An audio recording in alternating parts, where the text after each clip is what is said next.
Okay, Mrs. Howard's chemistry class. This is Unit 10, Heat and Thermochemistry, PowerPoint number 9, and alas, there is no cartoon for you this time, so I'll work on that for next time.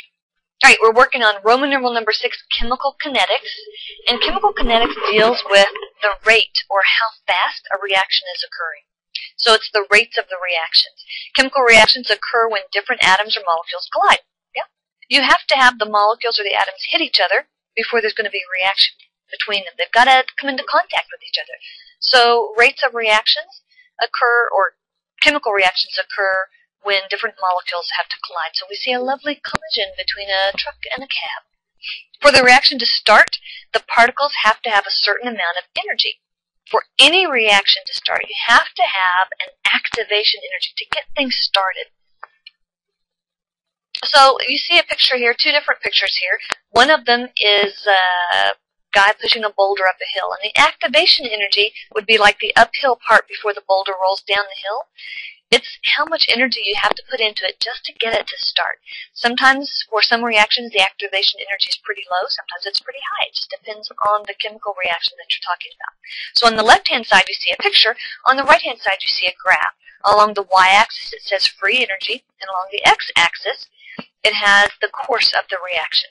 So we have our, really you mainly need to look at the little pretty red line and the activation energy. So you have the products. In this case, our products started up here, and our reactant started up here, and our products went down low on this side. So we released energy. We had to give it a little energy to get things started, and then, boom, once it started, you released a lot of energy. So it's an exothermic reaction that we have there. The rate is always a speed. It's got to have a time component in there. The rate at which the reaction happens depends on 4 things. 1, the temperature of the reactants.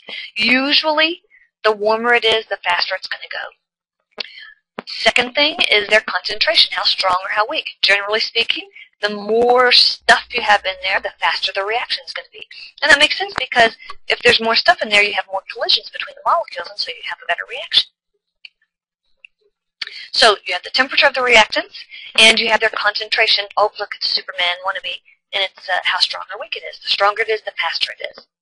The surface area, how much of the stuff is exposed, and the more surface area you have exposed, the faster it is. Again, if you take the sugar cube and you crush it up to where there's a lot more sugar exposed on the surface, it's not only easier to dissolve, but it reacts faster too.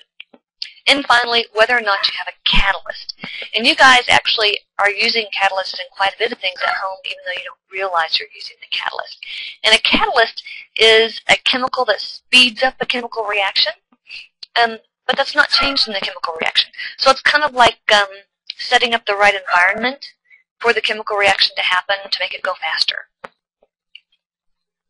Alright, so your rate of reaction can be found by measuring either how fast the reactants disappear, they're used up, or how fast the products appear. So here we have a rate of reaction graph, and we're going to look at the amount of products formed over time. So a fast reaction rate, if you look at the slope of the line, the angle of the line is really steep. That means it's going really fast. A lot of product is made in a short amount of time. And then as it levels off, you have a slower rate of reaction because the reactants are being used up. You have more products now, and you're running out of stuff to react. So you have something where you have a fast reaction rate at the steep part of the line. Here you have a little bit, the pretty red line shows you have a little bit slower reaction rate. The line isn't as steep, so you don't have as much product made as in a short amount of time. Okay. There are a couple of things that we can talk about that require catalysts, and I have a video I'll show you when we get in class. Enzymes, more specifically, enzymes are biological catalysts. Your body has tons and tons of enzymes that are in there. So enzymes are catalysts, but they're in biological or living systems. They help the reactions that occur in our bodies by controlling the rate of reaction. So if you remember, we took that little candy heart and we took some potassium chlorate and we heated it up. We put energy into it so it would break down. And when it broke apart, it gave off a lot of hot energy. It got hot. And when we put that little candy heart in there, the hot oxygen reacted with the candy, and you had combustion reaction that occurred. Well, when you have something that's like that, you have, in this case, it's a kind of a stretch, but you heated that oxygen up, you increased the temperature, so the reaction went really, really fast. Well, you can't have that. You eat that candy heart, and you can't have it setting on fire and blowing smoke and steam and heat out inside your stomach, right? So what your body does is it has all these enzymes to control how much of that energy from that candy heart is released. So you don't shoot a hole out of your stomach with flames coming out. Instead, what you have is a little bit of that energy released a little bit at a time. It controls how fast that reaction occurs. That's what enzymes do. And enzymes are made out of proteins. Proteins are made of a chain of amino acids. And how do we put the amino acids in order, or what gives the directions to put the amino acids in order to make the protein? That would be your DNA. Chemistry's everywhere. All right, so when we have fermentation, we have sugar, and it actually breaks down into the alcohol and the carbon dioxide. The alcohol from this process is used in making drinks, and the carbon dioxide can be used to make bread rise. So we have different types of biological processes that are using enzymes. Here again, we have another example of the activation energy. So you have the black line is how much activation energy, how much energy you need to get the reaction started. But then if you have a catalyst, notice here the reactant, the red line, you don't need quite as much energy to get it started. So you don't have to put in as much energy, you can get it going faster. We have lots of uses of enzymes. Enzymes are used in detergents. If you get detergents that have proteins in them that are made for getting out biological grass stains and things like that, they actually digest it. So you have biological detergents. And whenever you work with an enzyme, and enzymes are usually kind of finicky. If it's too acidic or too basic, they don't like that. They like a nice narrow range. If they're too hot or too cold, that's not good for them either, so they like a nice even temperature. So let's say you're doing your laundry at home, and you've got some stains and you want to get them out, and you put this, like Era. There's a detergent that has enzymes in it, and then you decide, it's really stained up, so I'm going to put this Era in it, and then I'm going to put it on hot water. Well, you just wasted your detergent, because you need to have a medium, they say a warm temperature, for those enzymes not to be really messed up. So you kind of have to pay attention. There's a label on the detergent. You need to read those and figure out, hey, what's the temperature setting that I should use? Just washing everything in really, really hot water doesn't work so much. Okay, enzymes are used in baby foods. Baby foods are like pre-digested.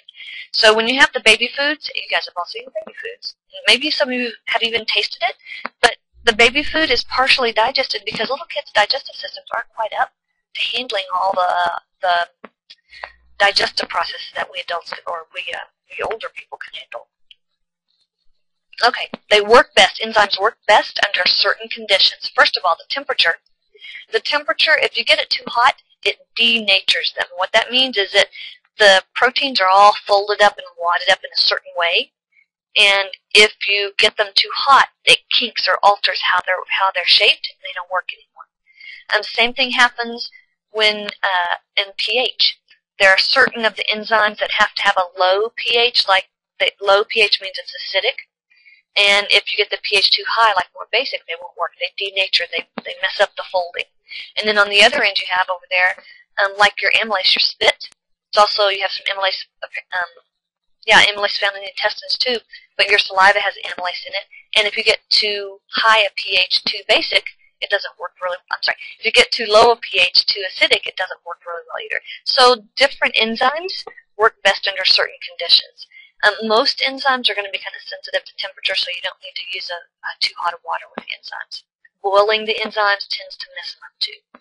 If you take AP biology, you'll deal with quite a bit more of the enzymes there.